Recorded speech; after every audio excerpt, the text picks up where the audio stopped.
Hi friends, ಎಲ್ಲರಿಗೂ ನಮಸ್ತೆ. Welcome back to my channel ಈ ಕನ್ನಡ ಕ್ರಿಕ್ ಇನ್ಫಾರ್ಮೇಷನ್. ಸ್ನೇಹಿತರೆ, ನೆನ್ನೆ ನೀವೆಲ್ಲರೂ ಮ್ಯಾಚ್ ನೋಡಿರ್ತೀರ ಅಂದ್ಕೋತೀನಿ. ನೋಡಿಲ್ಲ ಅಂದರೆ ನನ್ನ ರಿವ್ಯೂವನ್ನು ನೋಡಿ ಸ್ನೇಹಿತರೆ. ನೆನ್ನೆ PBKS ಅಂದರೆ ಪಂಜಾಬ್ ವರ್ಸಸ್ RCB ಮ್ಯಾಚ್ ಇತ್ತು. ಮ್ಯಾಚಲ್ಲಿ ನಮ್ಮ RCB ಸುಮಾರು 4 ವಿಕೆಟ್ಗಳ ಅಂತರದಿಂದ ಗೆಲುವಿನ ನಗೆಯನ್ನು ಬೀರ್ತು. ಸ್ನೇಹಿತರೆ, ಪಂದ್ಯದ ಸಾರಾಂಶವನ್ನು ನೋಡೋದಾದರೆ, ಟಾಸ್ ಗೆದ್ದಂತಹ RCB ಬೌಲಿಂಗನ್ನು ಆಯ್ಕೆ ಮಾಡಿಕೊಳ್ತು. ಬೌಲಿಂಗ್ ಆಯ್ಕೆ ಮಾಡಿಕೊಂಡಿದ್ದು ಒಳ್ಳೆ ಆಯ್ಕೆ ಅಂತಲೇ ಹೇಳ್ಬೋದು. ಕಳೆದ ಬಾರಿ ಟಾಸ್ ಗೆದ್ದು ಬ್ಯಾಟಿಂಗನ್ನು ಆಯ್ಕೆ ಮಾಡ್ಕೊಂಡಿದ್ರು. ಅದು ಒಂಥರ ಮುಳ್ಳಾಯಿತು ಅಂತಲೇನೋ ನನಗನ್ನಿಸ್ತಾ ಇದೆ.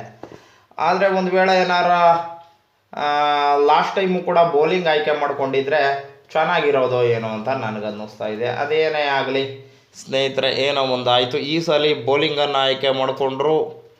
ಪಂಜಾಬ್ ಬ್ಯಾಟರ್ಗಳ ಮೇಲೆ ತುಂಬಾ ಚೆನ್ನಾಗಿ ಹಿಡಿತವನ್ನು ಸಾಧಿಸಿದ್ರು.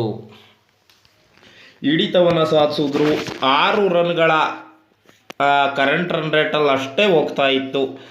ಆಮೇಲೆ ಕೊನೆಗೆ ಸ್ವಲ್ಪ ಎಕ್ಸ್ಪೆನ್ಸಿವ್ ಆಗಿ ಸ್ವಲ್ಪ ಜಾಸ್ತಿ ರನ್ನನ್ನು ಹೊಡೆಸ್ಕೊಂಡು 176 ರನ್ನನ್ನು ಮಾಡ್ತು ಪಂಜಾಬ್. ನಿಗದಿತ 20 ಓವರ್ಗಳಲ್ಲಿ ಸುಮಾರು 6 ವಿಕೆಟ್ಗಳನ್ನ ಕಳ್ಕೊಂಡು ಅದೇ 176 ರನ್ಗಳನ್ನ ಹೊಡೆದ್ರು. ಇತ್ತ ನಮ್ಮ RCB 178 ರನ್ಗಳನ್ನ 19.2 ಓವರ್ಗಳಲ್ಲಿ ಹೊಡೆದು ಬಿಸಾಕಿದ್ರು. ಸ್ನೇಹಿತರೆ, ಮೊದಲು ಬ್ಯಾಟ್ ಮಾಡಿದಂತಹ ಪಂಜಾಬ್ ತಂಡ ನಿಧಾನಗತಿಯ ಬ್ಯಾಟಿಂಗನ್ನೇ ಆರಂಭಿಸಿತು. ನಿಧಾನಗತಿಯ ಬ್ಯಾಟಿಂಗನ್ನು ಆರಂಭಿಸಿದ ಕೂಡ ಅಲ್ಲಿ ಸ್ಟಾರ್ಟಿಂಗಲ್ಲೇ ಸಿರಾಜ್ ಅವರಿಗೆ ಒಂದು ವಿಕೆಟ್ ಬೀಳುತ್ತೆ. ಸ್ಯಾಮ್ ಕರನ್ ಅವರ ವಿಕೆಟು. ಅದು ತುಂಬಾ ಕ್ರೂಷಿಯಲ್ ಆಗಿರುತ್ತೆ ಸ್ನೇಹಿತರೆ. ಅದಾದಮೇಲೆ ಪಂಜಾಬ್ ಕಡೆ 45 ರನ್ನನ್ನು ಹೊಡಿತಾರೆ ನಮ್ಮ ಶಿಖರ್ ಧವನ್ ಅವರಿಗೆ ತುಂಬ ಚೆನ್ನಾಗಿ ಸಾಥ್ ಕೊಡೋಕ್ಕೆ ಯಾರೂ ಬರಲೇ ಇಲ್ಲ ಸ್ನೇಹಿತರೆ. ಮತ್ತೆ ಶಶಾಂಕ್ ಅವರು ಲಾಸ್ಟ್ ಮೂಮೆಂಟಲ್ಲಿ ಚೆನ್ನಾಗಿ ಆಡಿದ್ದಾರೆ.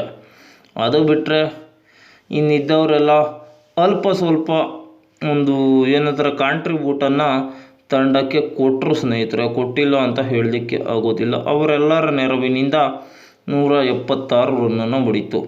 ಮತ್ತು ಲಾಸ್ಟ್ ಓವರ್ ತುಂಬಾ ಎಕ್ಸ್ಪೆನ್ಸಿವ್ ಆಗಿ ಹೋಗಿಬಿಡ್ತು ಸ್ನೇಹಿತರೆ. ಲಾಸ್ಟ್ ಓವರ್ ಈ ರೀತಿ ಎಕ್ಸ್ಪೆನ್ಸಿವ್ ಆಗಿಬಿಟ್ರೆ ತುಂಬಾ ಕಷ್ಟ. 156 ರನ್ನಲ್ಲಿ 19 ಓವರ್ಗಳು ಕಂಪ್ಲೀಟ್ ಆಗಿದ್ದು. ಇನ್ನೊಂದು ಓವರ್ ಇದೆ, ಇನ್ನೊಂದು 10 ರನ್ ಕೊಡ್ಬೋದು, 166 ಆಗ್ಬೋದು. ಅಂದರೆ 176 ಹೊಡೆದುಬಿಟ್ರು. ನಮ್ಮ ಅಲ್ಜಾರಿ ಜೋಸೆಫು 20 ರನ್ಗಳನ್ನ ಕೊಟ್ಟು ದುಬಾರಿ ಆಗಿಬಿಟ್ರು ಸ್ನೇಹಿತರೆ. ಇಷ್ಟೆಲ್ಲ ಆದಮೇಲೆ ಆ ರನ್ನನ್ನು ಚೇಸ್ ಮಾಡಲು ಬಂದಂತಹ RCBಯ ಕತೆ ಹೇಳ್ತೀವಿ ಕೇಳಿ. RCBಯಲ್ಲಿ ಕೊಹ್ಲಿ ವರ್ಸಸ್ ಡುಪ್ಲೆಸಿ ಸ್ಟಾರ್ಟಿಂಗ್ಗೆ ಪೇಸ್ ಬ್ಯಾಟಿಂಗ್ ಆಗಿ ಬಂದರು. ಮೊದಲನೇ ಓವರಲ್ಲೇ ವಿರಾಟ್ ಕೊಹ್ಲಿ ಅವರು 4 4ಗಳನ್ನ ಹೊಡಿತಾರೆ. ಮೊದಲನೇ ಓವರಲ್ಲಿ ಯಾವ ರೀತಿ ಹೊಡಿತಾರೆ ಅಂದರೆ ಸೂಪರ್ ಶಾಟ್ಗಳು ಎಲ್ಲ. ಮತ್ತು ಅವ್ರಿಗೆ ಇನ್ನೊಂದೇನಪ್ಪ ಪ್ಲಸ್ ಪಾಯಿಂಟು ಲಕ್ಕು ಅಂತಂದರೆ, ಅವರ ಒಂದು ಕ್ಯಾಚನ್ನು ಜಾನಿ ಬೇರ್ಸ್ಟೋ ಅವರು ಬಿಡ್ತಾರೆ ಸ್ನೇಹಿತರೆ. ಜಾನಿ ಬೇರ್ಸ್ಟೋ ಅವರು ಅವರ ಕ್ಯಾಚನ್ನು ಬಿಡ್ತಾರೆ. ಆ ಒಂದು ಕ್ಯಾಚಿನ ಒಂದು ಜೀವನ ದಾನದಿಂದ ವಿರಾಟ್ ಕೊಹ್ಲಿ ಚೆನ್ನಾಗೇ ಆಡ್ತಾರೆ. 77 ರನ್ನನ್ನು ಹೊಡಿತಾರೆ ಸ್ನೇಹಿತರೆ. ನಾನು ಮೋಸ್ಟ್ಲಿ ಇವತ್ತು ಸೆಂಚುರಿ ಹೊಡಿತಾರೆ ವಿರಾಟ್ ಕೊಹ್ಲಿ ಅಂದ್ಕೊಂಡೆ, ಆದರೆ ಸೆಂಚುರಿ ಆಗಲಿಲ್ಲ. 77 ರನ್ ಆಯಿತು ಸ್ನೇಹಿತರೆ. ಮತ್ತು 1 ಡೌನ್ ವಿಕೆಟ್ ಬಿದ್ದಾಗ ಅಂದರೆ ಡುಪ್ಲೆಸಿಸ್ ಅವರು ಔಟ್ ಆಗ್ತಾರೆ. 6 ಹೊಡಿಲಿಕ್ಕೆ ಹೋಗಿ ಔಟ್ ಆಗ್ತಾರೆ. ಆ ಟೈಮಲ್ಲಿ 6 ಹೊಡೆಯೋ ಅವಶ್ಯಕತೆ ಇತ್ತ ಡುಪ್ಲೆಸಿ ಅವರೇ? ವಿರಾಟ್ ಕೊಹ್ಲಿ ಅವರು ತುಂಬ ಫಾರ್ಮಲ್ಲಿದ್ದರು, ಚೆನ್ನಾಗಿ ಆಡ್ತಾಯಿದ್ರು. ಆಗದೇ ಇರೋಂತಹ 6 ಎಲ್ಲ ಹೊಡೆಯೋಕ್ಕೆ ಹೋಗಬಾರ್ದಿತ್ತು ಆ ಟೈಮ್ನಾಗೆ. ಮೋಸ್ಟ್ಲಿ ಅವ್ರೇನು ಅಂದ್ಕೊಂಡ್ರು, ಪವರ್ ಪ್ಲೇ ಇದೆ, ಫೀಲ್ಡರ್ಗಳೆಲ್ಲ ಒಳಗೆ ಇದ್ದಾರೆ, ಸ್ವಲ್ಪ ಮುಂದೆ ಬೀಸಿರು ಸಾಕು ಹೋಗುತ್ತೆ ಅಂದ್ಕೊಂಡ್ರು ಏನೋ. ಆದರೆ ಅದು ಕ್ಯಾಚ್ ಹೋಯಿತು.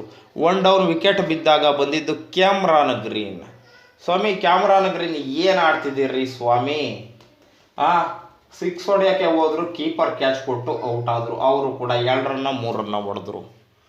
ಆಮೇಲೆ ಬಂದಿದ್ದು ರಜತ್ ಪಟಿದಾರ್ ಅವರು ಸ್ವಲ್ಪ ಕ್ಯಾಮಿಯೋ ತೋರಿಸಿದ್ರಾದರೂ ಕೂಡ ರನ್ನೇ ಬಾಲ್ ಹೊಡೆದು ಒಂಥರ ಸಣ್ಣದೊಂದು ಕಾಂಟ್ರಿಬ್ಯೂಟ್ ಕೊಟ್ಟು ಹೋದರು. ಯಾರೋ ರಜತ್ ಪಟ್ಟಿದಾರ್. ಅದಾದಮೇಲೆ ಬಂದಿದ್ದು ಮ್ಯಾಕ್ಸ್ವೆಲ್ ಅಣ್ಣ, ಯಾಕಣ್ಣ ಎರಡೂ ಮ್ಯಾಚ್ಗಳಲ್ಲಿ ನೀವು 0 ಆಗಿಬಿಟ್ರಿ? ಆ್ಯಕ್ಚುಲಿ ಈ ಮ್ಯಾಚು 0 ಆಗಿಲ್ಲ, ಬರೀ 2 ರನ್ ನೋಡಿದ್ರು. ಯಾಕೆ ಸ್ವಲ್ಪ ತಡೆದಾಡಿ ಎಲ್ಲ ಬಾಲ್ನು ಬತ್ತಿದ್ದಂಗೆ ಬೀಸ್ತೀನಿ ಅಂತ ಹೋದರೆ ಅವರು ಸುಮ್ಮನೆ ಇರ್ತಾರಾ? ಹೇಳಿ, ಔಟ್ ಅದೇ ಆಗ್ತೀರಾ ಇವರೇ ಮ್ಯಾಕ್ಸ್ವೆಲ್ ಅಣ್ಣ? ಸ್ವಲ್ಪ ನೀಟಾಗಿ ಆಡಿ ನಿಮ್ಮ ಮೇಲೆ ತುಂಬ ಭರವಸೆ ಇಟ್ಕೊಂಡಿದ್ದಾರೆ. ಇದಾದಮೇಲೆ ಬಂದಿದ್ದು ಅನುಜ್ ರಾವತ್ ಅವರು ಆಡ್ತಾ ಇರಬೇಕಾದ್ರೆ ನಮ್ಮ ವಿರಾಟ್ ಕೊಹ್ಲಿ ಅವರು 6 ಹೊಡೆಯೋಕ್ಕೆ ಹೋಗಿ ಔಟ್ ಆಗ್ತಾರೆ ಸ್ನೇಹಿತರೆ. ಅದು ಸ್ವಲ್ಪ ಟಫೆಸ್ಟ್ ಕ್ಯಾಚನ್ನೇ ಹಿಡಿತಾರೆ ಸ್ನೇಹಿತರೆ ಅಲ್ಲಿ. ಅದಾದಮೇಲೆ ಬಂದಿದ್ದು ನೋಡಿ, ವಿರಾಟ್ ಕೊಹ್ಲಿ ಅವರು ಡಕ್ಔಟ್ ಆಗಬೇಕಿತ್ತು. ಆ ಡಕ್ಔಟ್ ಆಗಿದ್ದಕ್ಕೆ ಕ್ಯಾಚ್ ಬಿಟ್ಟಿದ್ದು ಜಾನಿ ಬೇರ್ಸ್ಟೋ. ಇದು ಕ್ಯಾಚ್ ಬಿಡ್ತಿದ್ದಂಗೆ ಅವರು ಎಷ್ಟು ಕಾಸ್ಟ್ಲಿ ಆದರೂ ಲೆಕ್ಕ ಹಾಕಿ ಪಂಜಾಬ್ಗೆ. ಅದಾದಮೇಲೆ ಸ್ನೇಹಿತರೆ ಜಾನಿ ಬೇರ್ಸ್ಟೋ ಕ್ಯಾಚ್ ಬಿಟ್ಟರು, ಮತ್ತು ಲಾಸ್ಟಲ್ಲಿ ಕ್ಯಾಚ್ ಹಿಡಿದ್ರು ವಿರಾಟ್ ಕೊಹ್ಲಿ ಅವ್ರದ್ದು. ವಿರಾಟ್ ಕೊಹ್ಲಿ ಔಟ್ ಆದಮೇಲೆ ಅನುಜ್ ರಾವತ್ ಇದ್ರು ಜೊತೆಲಿ. ಅನುಜ್ ರಾವತ್ ಜೊತೆ ದಿನೇಶ್ ಕಾರ್ತಿಕ್ ಅವರಿದ್ದರು. ದಿನೇಶ್ ಕಾರ್ತಿಕ್ಕು ಅನುಜ್ ರಾವತ್ತು ನಿಮಗೆ ಗೊತ್ತಿರ್ಬೋದು ಚೆನ್ನೈ ಮೇಲೆ ಯಾವ ರೀತಿ ಆಡಿದ್ರು ಅಂತ. ಇಬ್ಬರ ಜೋಡಿ ಚೆನ್ನಾಗಿ ಆಡಿದ್ರು. ಅದೇ ಒಂದು ಕ್ಯಾಮಿಯೋ ಮುಂದುವರಿಯುತ್ತೆ ಈ ಮ್ಯಾಚು ಅಂದ್ಕೊಂಡಿದ್ವಿ. ಆದರೆ ಅನುಜ್ ರಾವತ್ ಅವರು LBW ಬಲೆಗೆ ಬಿದ್ದು ಔಟ್ ಆಗ್ತಾರೆ ಸ್ನೇಹಿತರೆ. ಈಗ ಔಟ್ ಆದಾಗ ನನಗೆ ಇವತ್ತು ಗೆಲ್ತಾರೋ ಸೋಲ್ತಾರೋ ಅನ್ನಿಸುತ್ತೆ. ಯಾಕೆ ಗೊತ್ತಾ, ಇತ್ಲಾಗೆ ಚೆನ್ನಾಗಿ ಆಡ್ತಿದ್ದಂತಹ ವಿರಾಟ್ ಕೊಹ್ಲಿ ಕೂಡ ಔಟ್ ಆಗಿದ್ದಾರೆ, ಅನುಜ್ ರಾವತ್ ಅವರು ಕೂಡ ಔಟ್ ಆಗಿದ್ದಾರೆ. ಆದರೂ ಎಲ್ಲೋ ಒಂದು ಕಡೆ ಸ್ವಲ್ಪ ಹೋಪ್ ಇತ್ತು. ಯಾಕಪ್ಪ ಅಂದರೆ ದಿನೇಶ್ ಕಾರ್ತಿಕ್ ಅವರು ಇದ್ರಲ್ಲ ಬ್ಯಾಟ್ಸ್ಮ್ಯಾನು, ಆದ್ದರಿಂದ ದಿನೇಶ್ ಕಾರ್ತಿಕ್ ಅವ್ರ ಮೇಲೆ ಹೋಪ್ ಇದ್ದರೂ ಕೂಡ ಏನೋ ಒಂದು ಅನುಮಾನ ಆದರೂ ಕೂಡ. ಆದರೆ ಅವರು ಹಂಗೆ ಮಾಡಲಿಲ್ಲ. ಅವರು ಮತ್ತು ಮಹಿಪಾಲ್ ಲೋಮ್ರೋರವರು ಇಬ್ಬರು ಸೇರಿಕೊಂಡು ಮ್ಯಾಚನ್ನು ಗೆಲ್ಲಿಸಿದ್ರು. ದಿನೇಶ್ ಕಾರ್ತಿಕ್ ಅವರು 38 ರನ್ ಹೊಡೆದ್ರು, ಇವರು 17 ರನ್ನನ್ನು ಹೊಡೆದ್ರು ಸ್ನೇಹಿತರೆ. ಮಹಿಪಾಲ್ ಲೋಮ್ರೋರವರು ಲಾಸ್ಟ್ 2 ಓವರಲ್ಲಿ ಮ್ಯಾಚು RCB ಕಡೆ ಟರ್ನ್ ಆಗಿಬಿಡ್ತು. 6 ಬಾಲಿಗೆ 11 ರನ್ ಬೇಕಿತ್ತು. ಆಗ ಒಂದು 6 ಹೊಡಿತಾರೆ ಯಾರು, ದಿನೇಶ್ ಕಾರ್ತಿಕ್ ಅವರು. 5 ಬಾಲ್ಗೆ 6 ರನ್ ಬೇಕಿರುತ್ತೆ. ಆಗ ಒಂದು 2 ರನ್ ಏನೋ ಹೊಡಿತಾರೆ. 4 ಬಾಲ್ಗೆ 3 ರನ್ ಬೇಕಿರುತ್ತೆ. ಆಗ ಒಂದು ವೈಡ್ ಹಾಕ್ತಾರೆ. 4 ಬಾಲ್ಗೆ 2 ರನ್ ಬೇಕಿರುತ್ತೆ. ಆಮೇಲೆ ಒಂದು 4 ಹೊಡಿತಾರೆ. 178 ರನ್ ಆಗುತ್ತೆ. ಈ ರೀತಿಯಾಗಿ RCB ಗೆಲುವನ್ನು ಕಾಣ್ತು ಸ್ನೇಹಿತರೆ. ನೀವೇನಾದರೂ RCB ಅಭಿಮಾನಿಗಳಾಗಿದ್ದರೆ ದಯಮಾಡಿ ನನ್ನ ಚಾನಲ್ಗೆ ಸಬ್ಸ್ಕ್ರೈಬ್ ಆಗಿ. ಮತ್ತು ನೀವೇನಾದರೂ RCB ಅಭಿಮಾನಿಗಳಾಗಿದ್ದರೆ ಕೆಳಗಡೆ ಜೈ RCB ಅಂತ ಕಾಮೆಂಟ್ ಮಾಡಿ ಸ್ನೇಹಿತರೆ. ಇಷ್ಟು ಹೇಳಿ ಈ ಒಂದು ವಿಡಿಯೋವನ್ನು ಇಲ್ಲಿಗೆ ಮುಗಿಸ್ತಾ ಇದ್ದೀನಿ. ನಿಮಗೇನು ಅನ್ನಿಸ್ತು ಕಾಮೆಂಟ್ ಮಾಡಿ ಅಂತ ಹೇಳ್ತಾ, ಜೈ ಹಿಂದ್, ಜೈ ಕರ್ನಾಟಕ, ಜೈ RCB.